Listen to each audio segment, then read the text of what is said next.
So my name is Hope Giselle Godsey. I stand before you as the National Black Justice Collective's Monica Roberts Scholar. Now, NBJC has been long understood in what it means for the fight for fullness of Black, LGBTQ, and same-gender loving lives, even when the world tries to make us invisible. Today, the highest court in this land decided that the bodily autonomy of trans youth, specifically trans youth in Tennessee and states with bans harming youth across the country, do not matter. The majority of these states house Black transgender youth. Many of the bans will make this decision particularly painful for those people. Because of policy decisions, Black families are less able to pick up lives and move states or travel to places that have better laws. But let's be clear, this is not just a court case.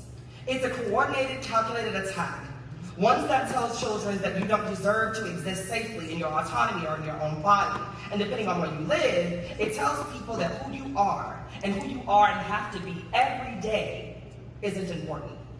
Well, let me tell you something. Just like in Jim Crow, the laws in the South, and everywhere else, bigotry has never won. At least not permanently. When they banned learning to read, Black folks learned in secret and passed that knowledge like scripture. When they tried to legislate love during the AIDS epidemic, we cared for each other when nobody else would. When they told us that marriage was only for some of us, we said love wins, and by golly if it didn't. So, when they tried to erase Monica Roberts and every other person who fought to be visible, to have justice when their lives were stolen, we wrote ourselves that narrative anyway. When they made separate but equal the law of the land, we overturned the ruling in Brown versus Board of Education and racial segregation in the states, sending a loud message that we will never be separate and equal. The opponents of trans equality think that today is a victory, but history will remember it as a moment that sharpened us and not silenced us.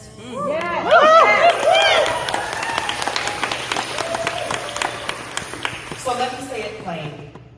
Trans people are not going anywhere, and neither are our children.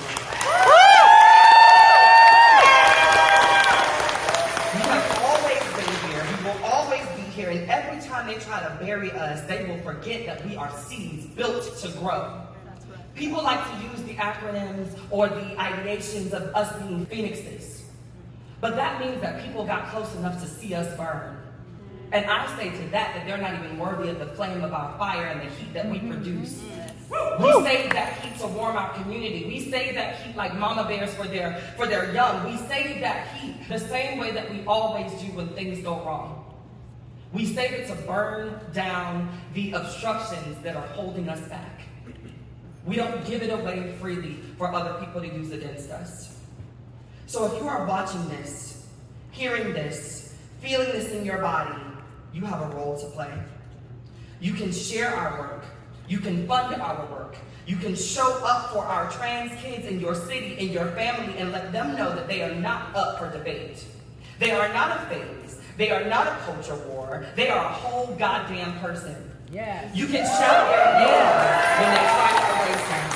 Yes. You can remember that every single step towards justice has always begun with someone brave enough to be uncomfortable in public. Yeah.